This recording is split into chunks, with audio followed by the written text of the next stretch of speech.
Awalnya aku heran. Jam saat itu sekitar pukul 1 dini hari. Rasanya aneh jika ada orang menyapu halaman jam segitu. Karena penasaran, aku mencoba mencari sumber suara tersebut. Di samping rumah tua itu terlihat seorang. Entah kenapa, sejak keluar dari ruang janitor, gue sudah merasa merinding. Mungkin karena tidak semua lampu dinyalakan dan beberapa bagian koridor sudah gelap. Saat mendekati meja perawat yang berada setelah sebuah tikungan, gue melihat sesuatu. Di dalam area meja perawat berdiri sosok.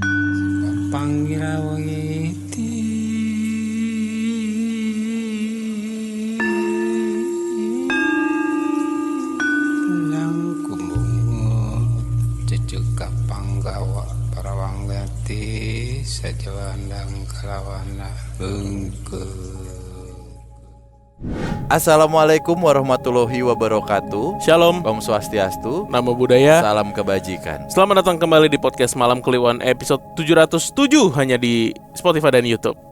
Betul, 707. Wah, James Bond 007 Pak 007 itu. ya, Iya, begitu. Gue iya. bener tapi salah. Iya. Berapa Ada ya? salah tapi bener. Iya. Ya. Di awal episode ini kami mau mengingatkan lagi bahwa di tanggal 26 Juli akan ada event dari PMK untuk menyelenggarakan ultah ketujuhnya. Mantap sekali. Ada pagelaran Malam Kliwon dalam tajuk Pitung Tahun. Nah, Hari Minggu tanggal 26 Juli 2026 hanya di Melting Pot M Block. harga tiketnya langsung saja ke Instagramnya PMK. Banyak activity di sana dan akan ada guest star juga, bukan kami doang. Nah, ada narasumber yang akan sepanggung bareng kami dan bukan narasumber biasa. Itu dia. Seorang striker Rusia, Andre Arshavin. Sama Andriy Shevchenko. Nah, Jadi ketua umum. Oke, jangan sampai kehabisan tiketnya karena stoknya sangat-sangat terbatas, seatnya sangat-sangat terbatas ya. Terima kasih teman Kliwon, sampai ketemu. dadah. Udah selesai. Buat take iklan. Buat take iklan. Ini lagi syuting kita ya. Aduh, saya iklan, Pak. udahan aja. Dadah. Puyeng mikirin biaya sekolah ini. Ya. Ayo bos. Saya udah 2 ketipu temen lagi. Ya Allah. Kondisi begini lagi, aduh. Udahlah, kita ke pagelaran Malam Kliwon aja makanya. Biar nggak puyeng. Oke, Kita mau bacain cerita kiriman dari teman Kliwon nih, biar berkuranglah beban kita ya, beban pikiran gitu.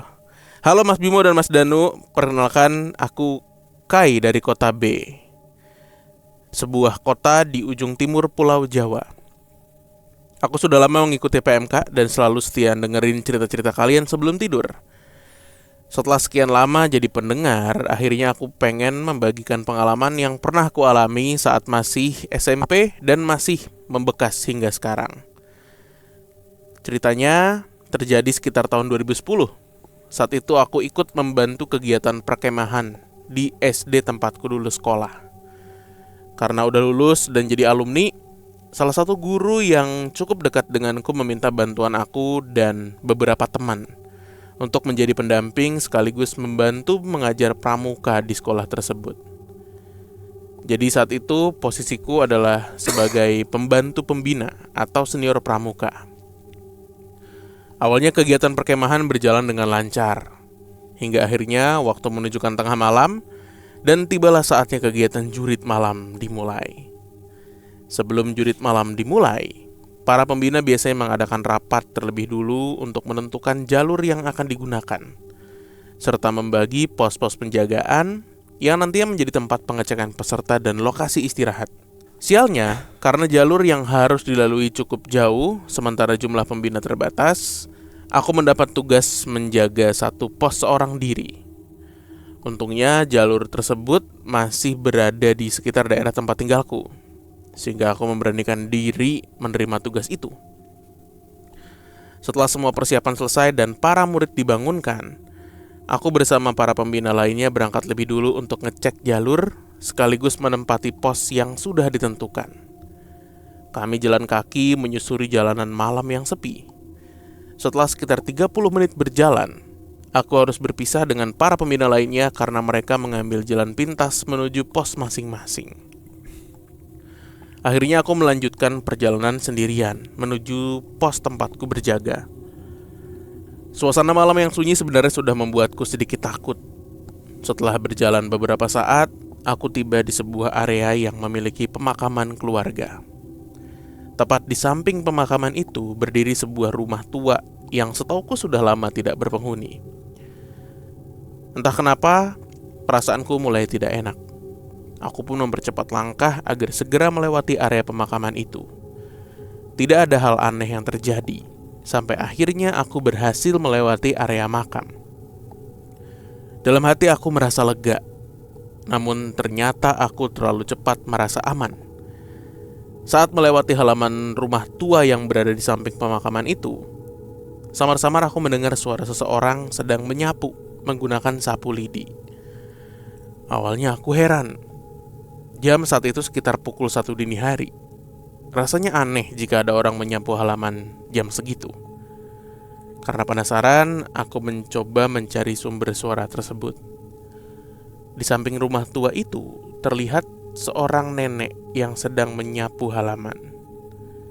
Tubuhnya pendek dan bungkuk. Aku pun mencoba menyapanya dengan sopan. Namun nenek itu tidak menjawab. Ia hanya berhenti menyapu dan perlahan menoleh ke arahku. Saat itulah tubuhku langsung membeku. Wajah nenek tersebut hitam pekat, seolah tidak memiliki rupa sama sekali. Seketika bulu kuduku berdiri. Keringat dingin mengucur di seluruh tubuh. Aku ingin langsung lari, tapi kedua kakiku terasa sangat kaku dan sulit digerakkan. Dengan panik aku mulai membaca istighfar dan doa-doa yang masih kuingat. Beberapa saat kemudian kakiku akhirnya bisa digerakkan. Tanpa berpikir panjang, aku langsung berlari sekencang mungkin meskipun langkahku terasa limbung. Saat berlari, aku mendengar suara tawa dari belakang. Aku sama sekali gak berani menoleh karena takut sosok nenek itu mengikutiku.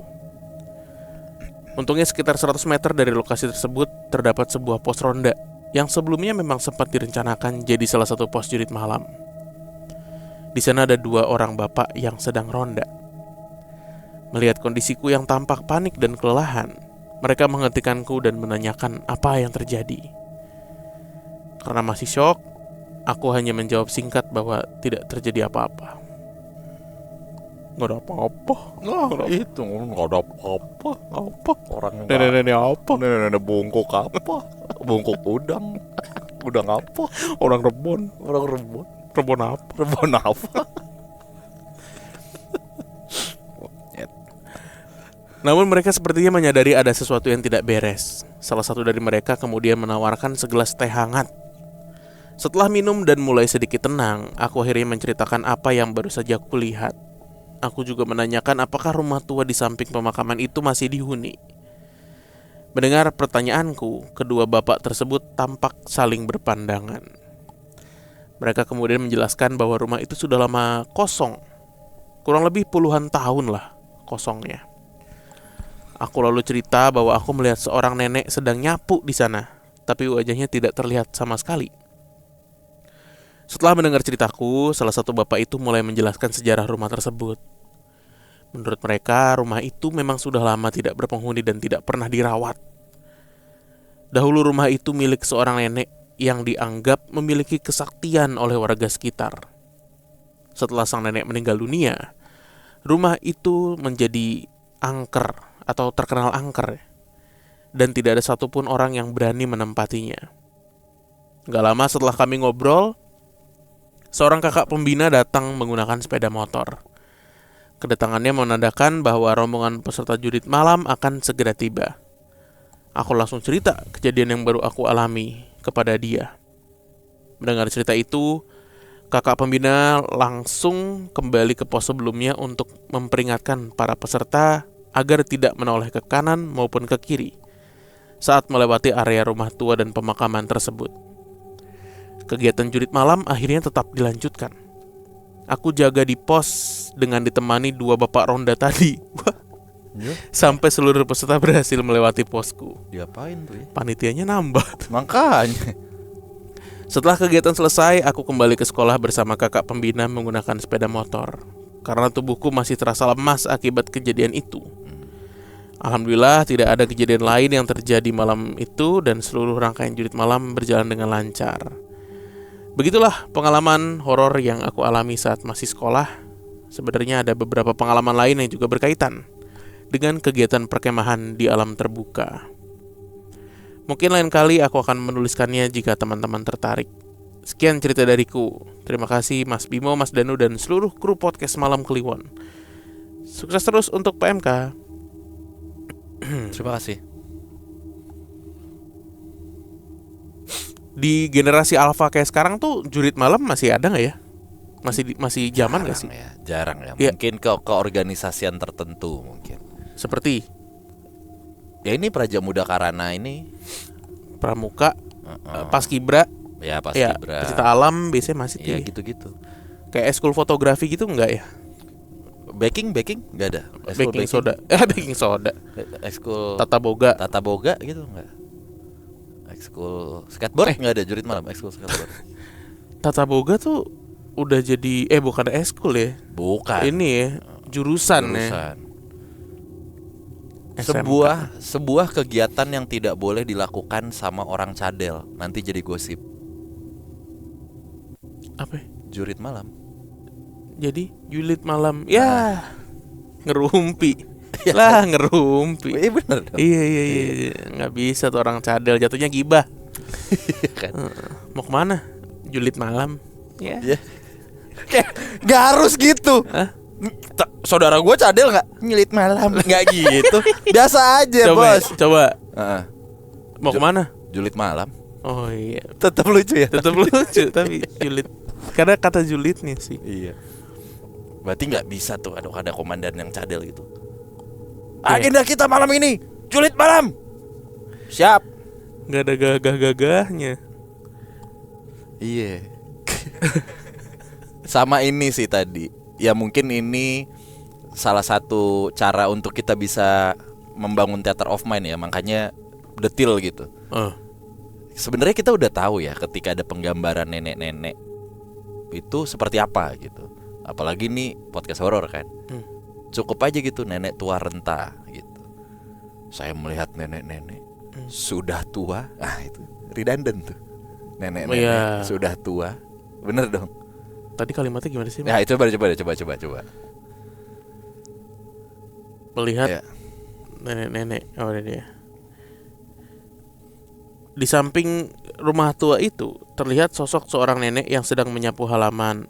Tubuhnya pendek dan bungkuk. Oh, nggak ada tuanya ya, Nggak ada. rumah tuanya ya. Nah, ini masalah tubuhnya juga. Nggak Kenapa usah didetilin, Pak. Ya siapa tahu. Kecuali anomalinya. Di depan rumah tua itu, aku bertemu seorang nenek-nenek tinggi berbadan tegap.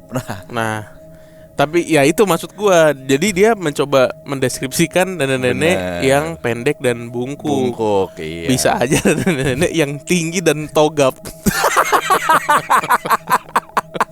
Masak tuh. Masak MCI. Masak dan togap. Iya. Iya kan. Bali Batak campur. Orang bahasa Bali bisa, bahasa Batak bisa, bahasa Sunda bisa. Aneh banget. Akulturasi dalam dirinya. Ini sebenarnya saya tuh nggak gimana ya Pak ya. Cita-cita saya dan profesi saya sebelumnya bukan ini Pak. Oh emang apa Pak? Dulu saya pesulap. Wah, Iya, nambah lagi fun fact kayak. Saya lagi aktif ngonten masak nih Pak. Tapi sebenarnya cita-cita saya bukan ini. Saya dulu pesulap. Apaan sih lu? ada ya barang antik begitu ada ya. Gue kira cuma di Jalan Surabaya. Mas gua apa kayak akuntan gitu. Apa gitu. Banker, Iya. pilot. Cita-cita pesulap. David Copperfield. Itu kan cita-cita yang jahat ya. Kenapa? Nipu orang.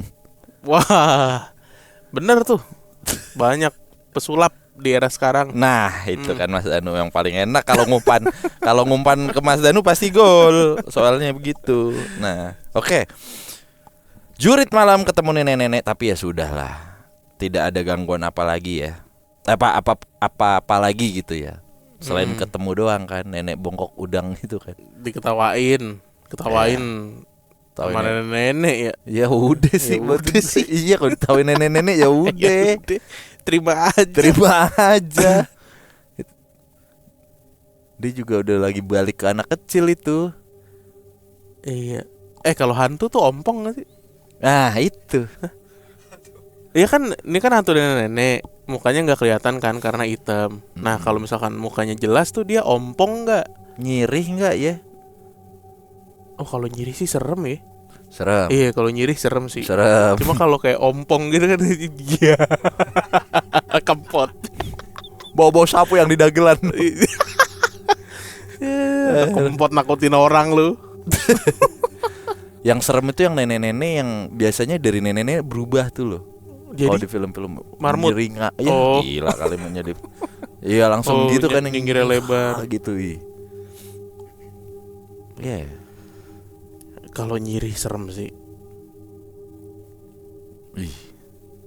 Tergantung ya, tapi rata-rata nenek-nenek yang ada di cerita horor tuh nenek-nenek Jawa lagi ya.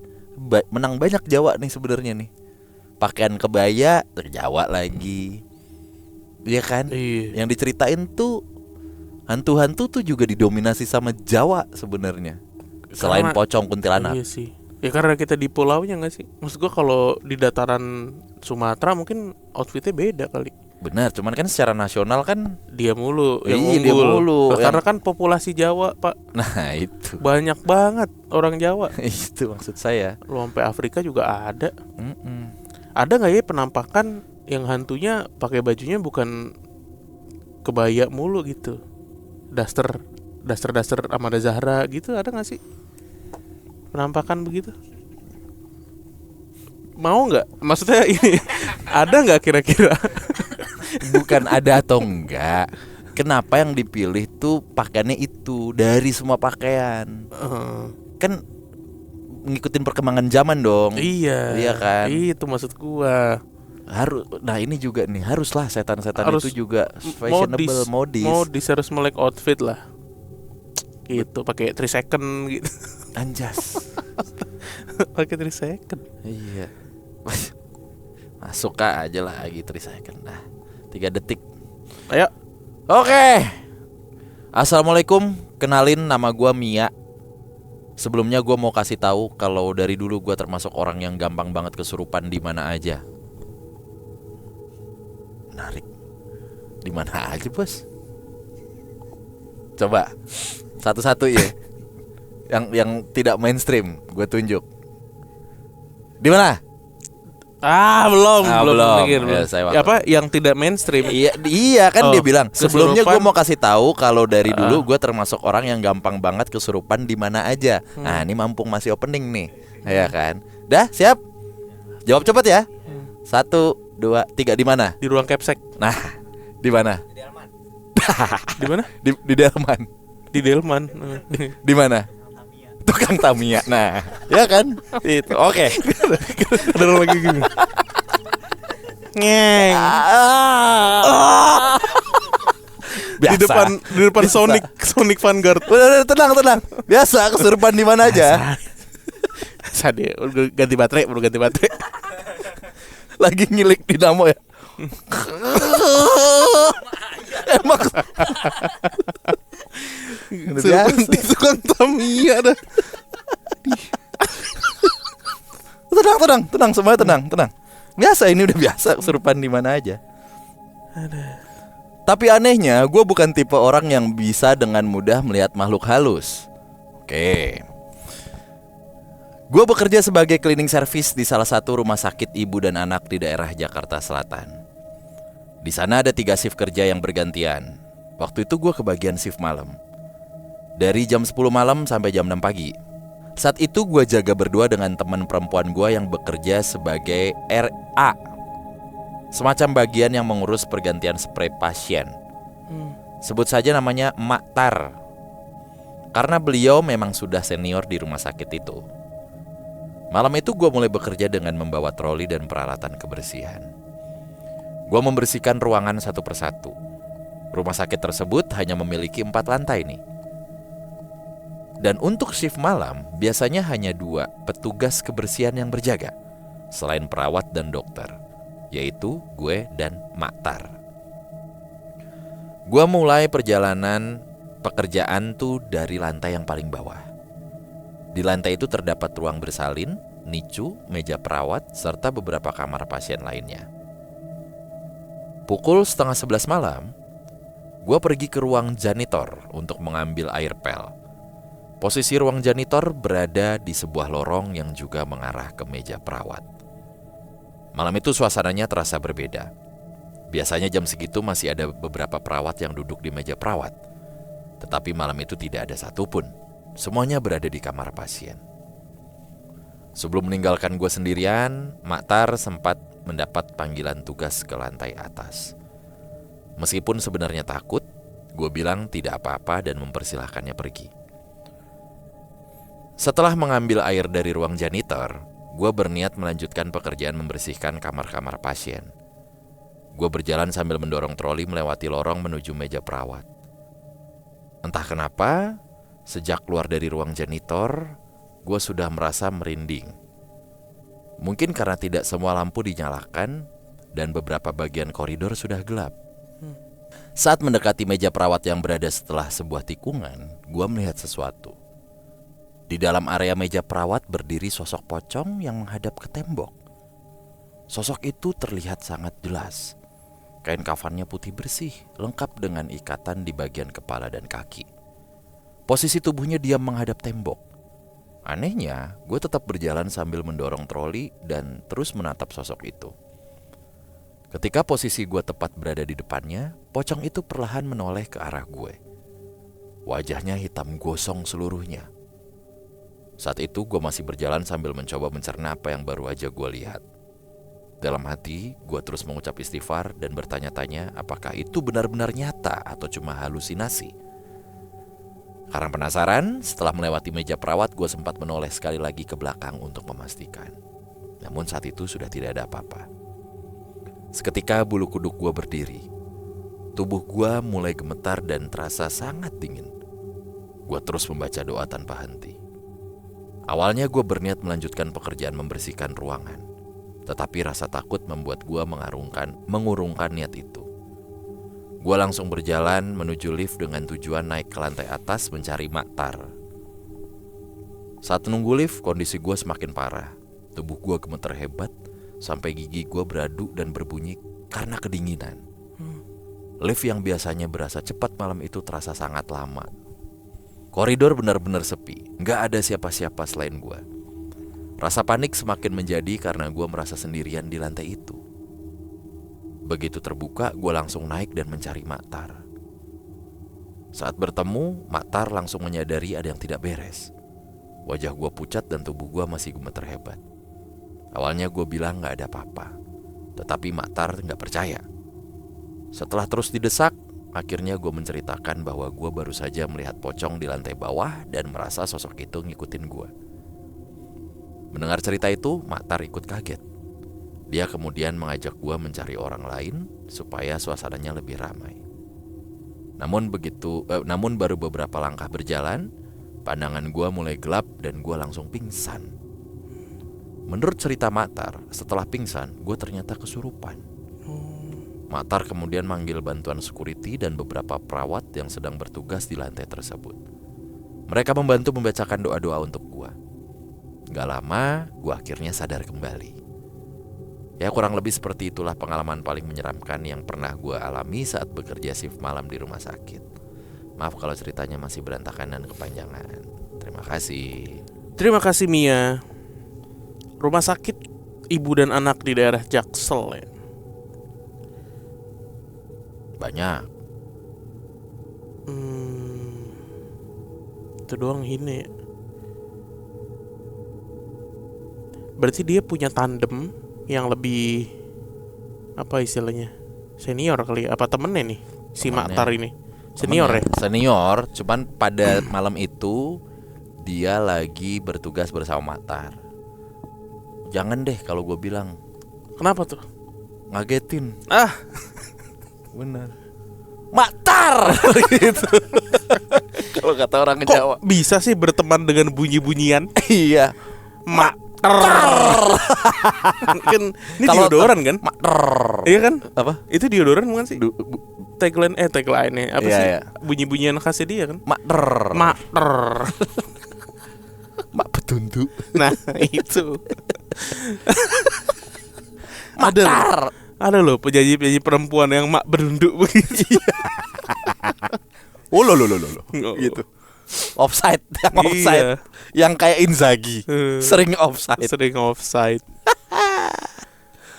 Mak berunduk. Jadi dia sebenarnya nggak cuma diliatin ya, tapi mungkin diintilin ya, terus akhirnya kesurupan ya. Diintilin tuh bentukannya gimana sih? Diintilin tuh berarti kecil. Iya kan? Iya, nah jadi agak ngumpet-ngumpet. Kalau diontolin kan gitu. Gede ya? Iya. I kan lawannya O. Awal akhir merah putih, hitam putih, intil odol. Kalau diintilin kan gitu. Iya bro. Iya. Nih KBBI kata baru nih ya. Diontolin. Nah jadi mengikuti Yang dengan terang-terangan. kalau diintilin itu Kan umpet-umpet, Umpet-umpet dan- sembunyi-sembunyi. Nah, kalau ini cara gamblang, Iya. gamblang klomong. Secara gamblang kelomong. Lagi-lagi orang ngomong, yang ngomong. Gua denger suara gamblang klomong. Itu orang Cina. Oh ya.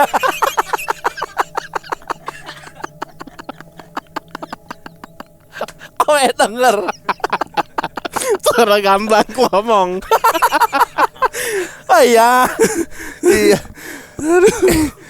Nanti ada ini berarti ada loh, kita punya teman klimol, teman klimol. Oh ini susah ngomong. Karma. Kena karma. Jadi Instant vampir. karma. Sehari jadi vampir. Aduh. Iya, kita punya teman Kliwon Cindo. Iya, Nanti. the best, ceritanya panjang. Yo Belum tayang ya. Tapi buat belum. teman-teman yang mungkin belum pernah nonton, kita pernah juga mendengarkan cerita dari resepsionis rumah sakit Legend yang ada di Salemba. Nanti nih langsung dikasih nih episodenya. Yang mana tuh ya? Ada Pak, rumah sakit saya yang cowok. Yang cleaning service juga. Emang dia Cindo? Bukan Cindo ini, Apa sih? cerita ini. Oh, rumah sakit. Rumah sakit dan cleaning service. Gue kira lagi ngomongin. Iya kan? Iya, gue kira lagi ngomongin gambang kelomong tadi. Enggak, gue baru keingetan langsung set. Oh iya, kita juga pernah punya cerita. Tapi beda gak sih rumah sakitnya? Beda. Beda kan? Kan Salemba. Ini kan Oh, Jakarta ini Selatan. Jakarta Selatan, iya benar. Jadi langsung tuh ada gitu. Kemana-mana nih. Tapi kebiasaan pocong, akhirnya lama-lama gue memperhatikan sebuah kebiasaan pocong nih. Apa? Ngikutin Pak. Nengok. Iya. Ya bisa apa lagi dia? Iya Kan benar dia- juga ya. Ya benar Mau juga. garuk-garuk pala nggak bisa. Iya benar. Kalau dia bebas tangannya kan bisa. Enggak, maksudnya jadi dari yang tadinya membelakangi itu jurusnya pocong tuh berarti tuh. Tadi membelakangi, panning, iya. Kameranya panning. Iya, ngeludah bener. Udah. Gambang kelomong aja. Dia nggak bisa apa-apa lagi soalnya. Begini nih. Standby buat diontolin nih. Begini nih. Begini nih. Menunjukkan kebesaran kan. Emang nabi. Kakaknya begini, kakinya begini nih. Mau ngapain Mas? Tenang. Saya dapat tugas orang. Beda itu maknanya. Beda ya. Oke, Ya udahlah. terima kasih teman Kliwon yang sudah berbagi cerita. Jangan lupa datang ke pagelaran Malam Kliwon Pitung Tahun hari Ya. Minggu 26 Juli. Kita ketemu lagi di episode berikutnya. Dah.